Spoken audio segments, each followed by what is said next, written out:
We are Rogue One Enterprises, and this is a video demonstration for the final project for ECE1186 Software Engineering at the University of Pittsburgh.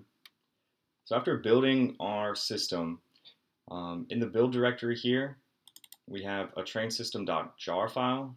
If we open this up, this is running our main program. Now, from the initial load, you can see we are in the CTC module, and we have a clock running at the top right. It is currently Monday at 6 a.m., and the clock is currently running at 1 clock tick per second.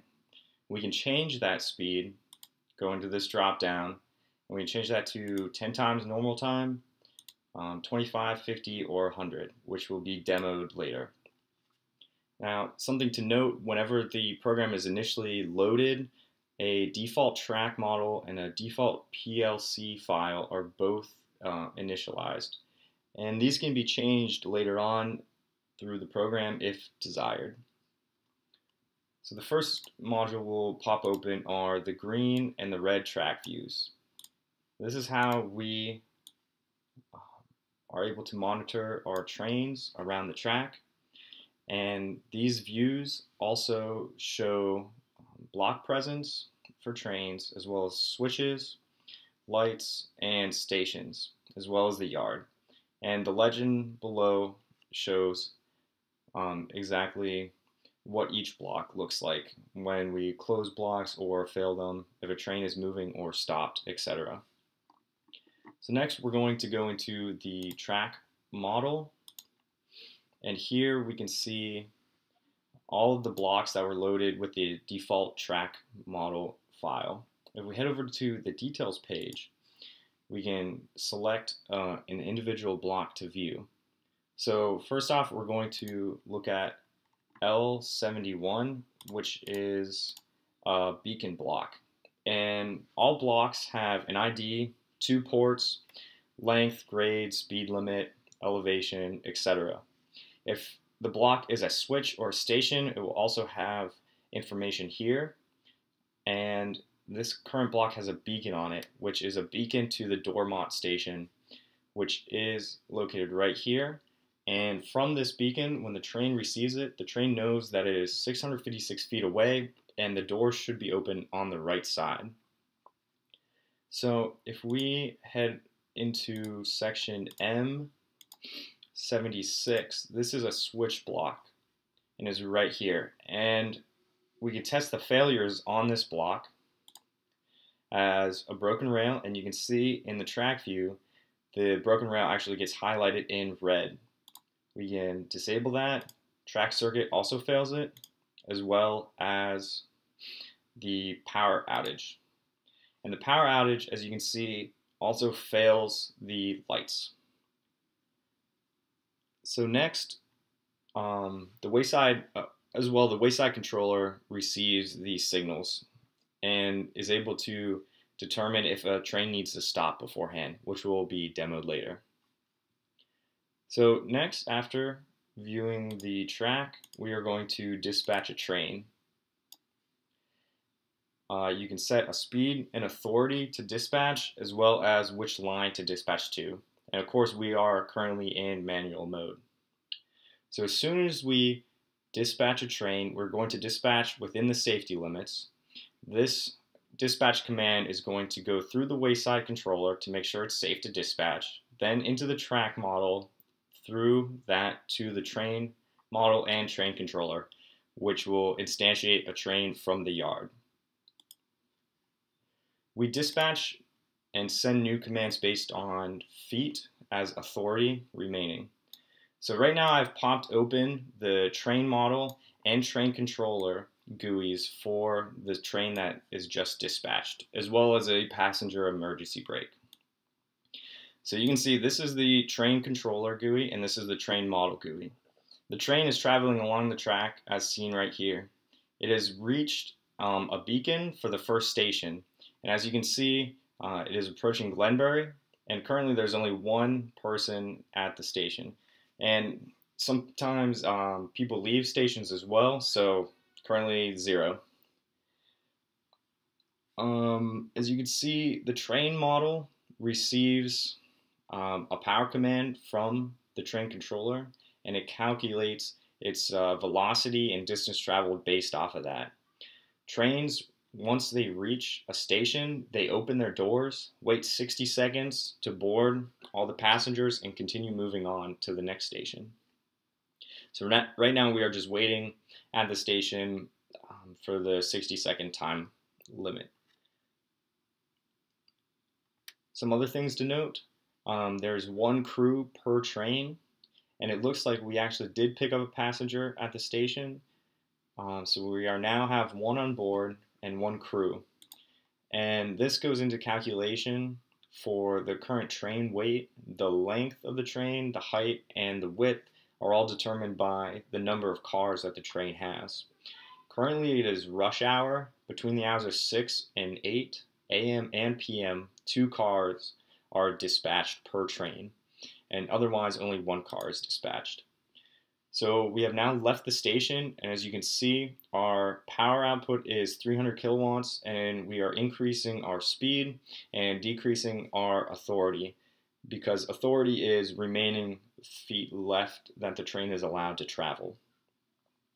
So as we continue to move, you'll see the train update its block presence and move across the track until we reach the next station, or until the track controller will probably tell us that we need to stop because there is a power outage on this block here.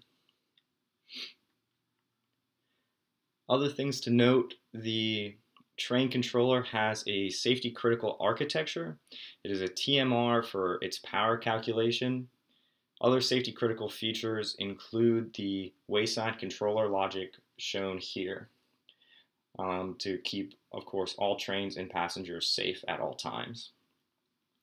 We can also turn the lights on and off from the train controller over to the train model while in manual mode. So we can turn the lights off, and you can see the lights turn off, turn them back on, etc.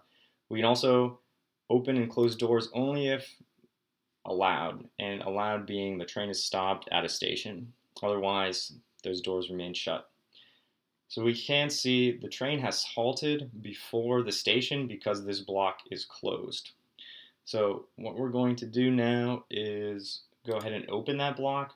We'll head back to the track model, and we see M76 was the appropriate block, and we're just gonna toggle that failure. Perfect.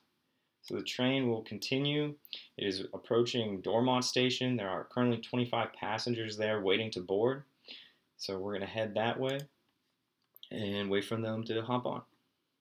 And as you can see, as we approach the station, the train controller will activate the service brake to make sure that we stop just in time at the station. And you see our doors are open, and we are currently in the process of boarding the passengers. Once the train reaches a station, passengers are also able to disembark, and it's randomly generated how many passengers will be disembarking at each station. Since there's only one, there's a 50-50 chance that he or she will disembark, and it seems like they did not. So we now have 24 passengers on board, and we are just going to speed up a little bit to allow this train to progress. So we can see that as the train starts to move, it will stop at every station along the way, wait for 60 seconds, pick up passengers. As the train continues to move, the wayside controller logic switches automatically. So you can see now that this switch is in its alternate state. So any trains that would want to come along this way would be halted right about here in front of the red light, so they do not run off the track. Another option is to switch switches manually. So we're going to do this right now with these 2 switches to allow the train to fully circumnavigate the track and start back over again without going to the yard. So as the train goes, we're going to test some other functionality. We'll let it get past this switch here and past the next station.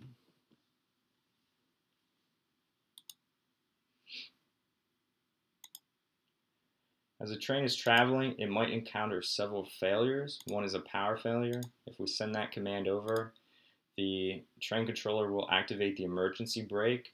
As you can see, the emergency brake is activated. Our speed is currently 0. We are not moving. We can toggle that back, and now the brakes are not activated, and we're continuing our journey to the next station. As well, brake and antenna failures operate in a similar fashion, which as soon as we depart this station can be demonstrated. A brake failure will toggle the emergency brake as well, and we will stop, as well as an antenna failure. Antenna failure fails both the track and the MBO antenna, which will be demonstrated later. So we're just going to let this train continue traveling. One other feature is for any passenger riding on the train, at any time they can pull this emergency brake signal. So we're going to click it right now, and as you can see, the emergency brake is activated and our speed gets reset back to 0, and we are stopped. The only person that can deactivate this is the train controller, so we're just going to click the emergency brake button to deactivate it, and we continue our journey.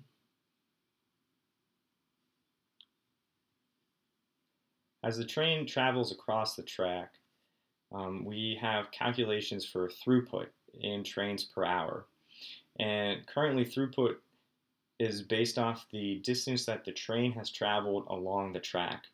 So right about now, the train is almost halfway through the track, which is why our throughput is 0.45.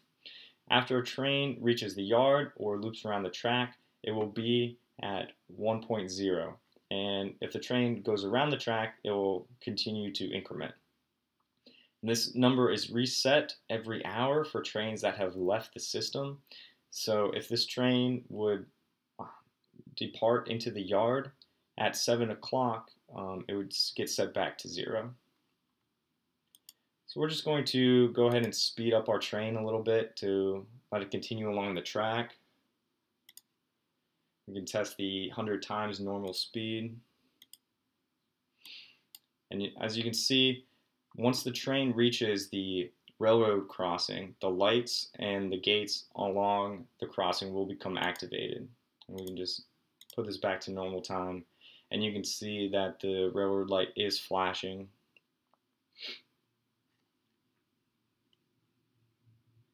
So we are just going to continue to let this train run. We're going to push it until it runs out of its current authority, and it will be basically stuck along the track until the CTC updates its speed and authority.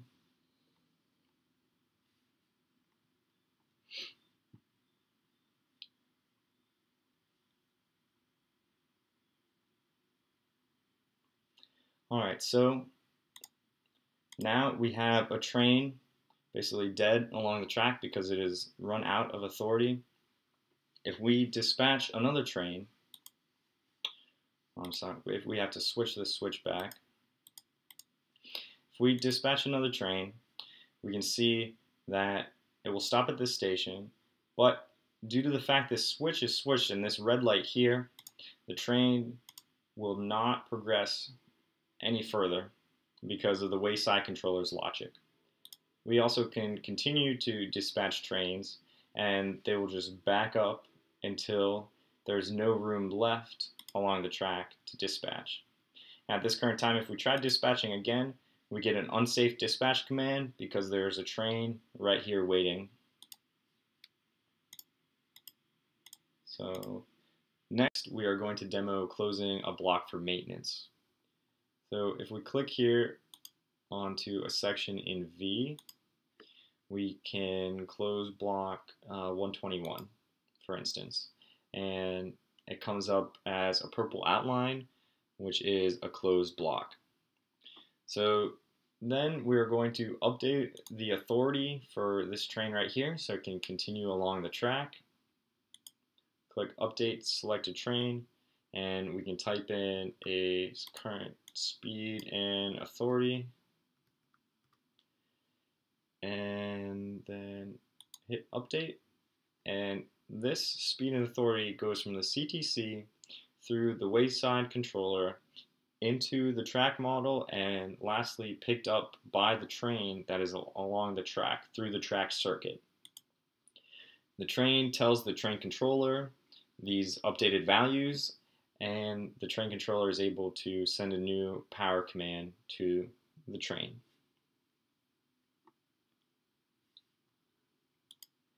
So we're just going to speed up a little bit to allow this train to progress further, and these trains will then start funneling through because the switch has turned back. So as can be seen up here, this train is stopped. It is halted due to this closed block for maintenance. And to open it back up, we simply click on it again, and we say yes, we want to open that block, and that allows the train to continue to progress. We're just going to switch this switch back and just basically funnel all the trains out of the track. And we can watch to see how they interact with each other, how the switches will get set into new states, and how trains will then be halted, waiting for other trains to finish going off in this loop here. And as you can see, this train will reach the yard, and we can close out these windows.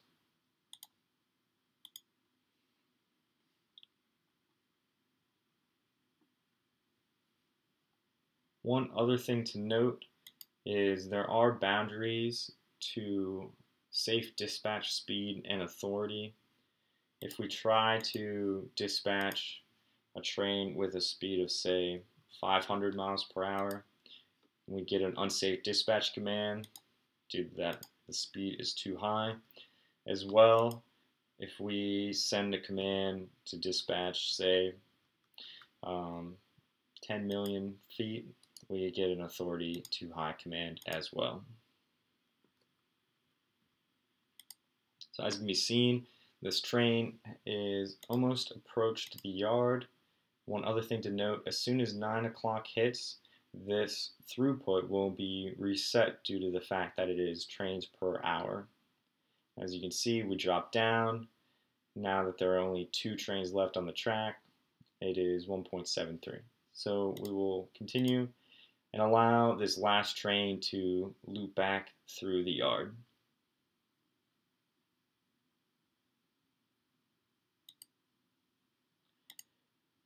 Alright, the next thing, we're going to demonstrate loading and creating a new schedule in the MBO schedule module.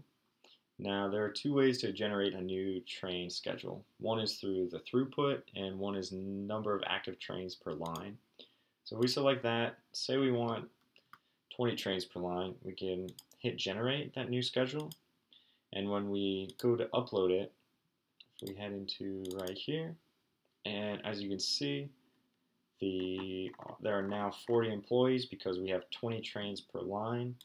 We can look at the detailed train schedule. This is for the green line, and this is for the red line, when they are stopping at stations and which employee will be driving the train. So now if we head back to the CTC, that schedule will be loaded, and if we switch to automatic mode, it looks like every 15 minutes the trains are going to be dispatched. So we can hit this 100 times normal time and just wait until the next train gets dispatched, and watch it go around the track. So there's our first train. As you can see, both on the green and the red line, they get dispatched. We had a design decision to make all switches on the red line manually controlled. Ooh, so we're just going to switch that there. Sorry. And we're going to allow that train to head around.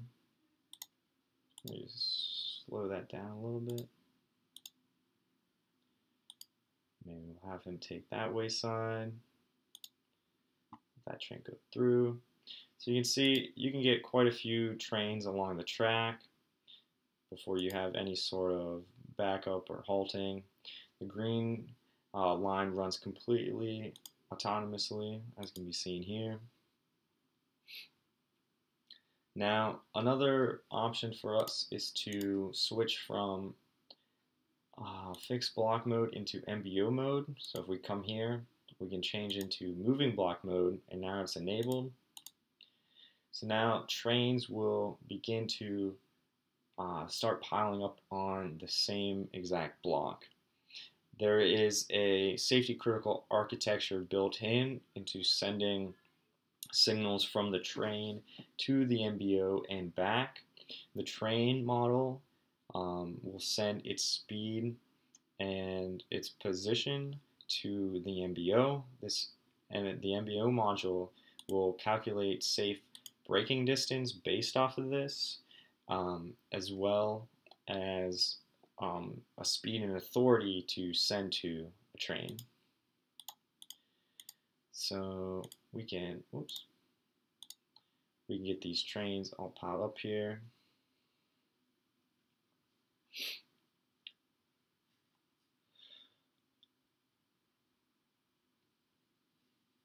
And that is about it for the Rogue One Enterprises train system demonstration.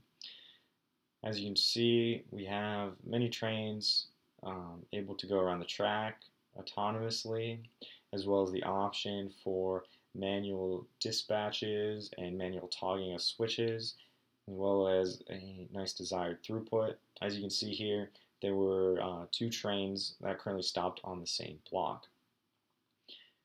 And that looks it. Thank you for your time, and we hope you enjoyed the video demonstration.